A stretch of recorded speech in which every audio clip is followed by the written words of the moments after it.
सियाचीन आणि लडाख सारख्या अत्यंत थंड भागात तैनात असलेल्या सैनिकांसाठी DRDOने नवीन युनिफॉर्म लॉन्च केला. तर या युनिफॉर्मचे नाव काय? पर्याय पहिला हिमकवच, पर्याय दुसरा हिमवीर, पर्याय तिसरा हिमरक्षक, पर्याय चौथा अभेद.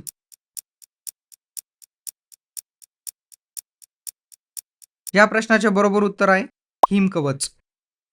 संरक्षण संशोधन आणि विकास संस्था म्हणजेच DRDOने सियाचीन आणि लडाख सीमेवर कडाक्याच्या थंडीत तैनात असलेल्या भारतीय सैनिकांसाठी नवीन युनिफॉर्म लॉन्च केला. या युनिफॉर्मने सर्व चाचण्या उत्तीर्ण केल्या असून 20 डिग्री सेंटीग्रेड ते -60 डिग्री सेंटीग्रेड या तापमानात काम करण्यासाठी हा युनिफॉर्म डिझाईन केला आहे. या युनिफॉर्मचे खास वैशिष्ट्य म्हणजे हा युनिफॉर्म हवामान अनुकूल आहे, ज्यामुळे सैनिकांना हवामानानुसार आणि गरजेनुसार कपड्यांचे थर जोडू किंवा काढू शकतात. त्याचबरोबर हा युनिफॉर्म श्वास घेण्यायोग्य आणि हलका आहे. या युनिफॉर्ममध्ये उष्णता टिकून ठेवण्यासाठी आणि आरामासाठी इन्सुलेटेड थर आहेत, जे कपड्यांचे अनेक स्तर एकत्र करून तयार केली गेली आहेत. टॉपिकच्या पूर्ण माहितीसाठी या लिंकवरती क्लिक करा आणि TCS9 या आपल्या चॅनलला सबस्क्राईब करा.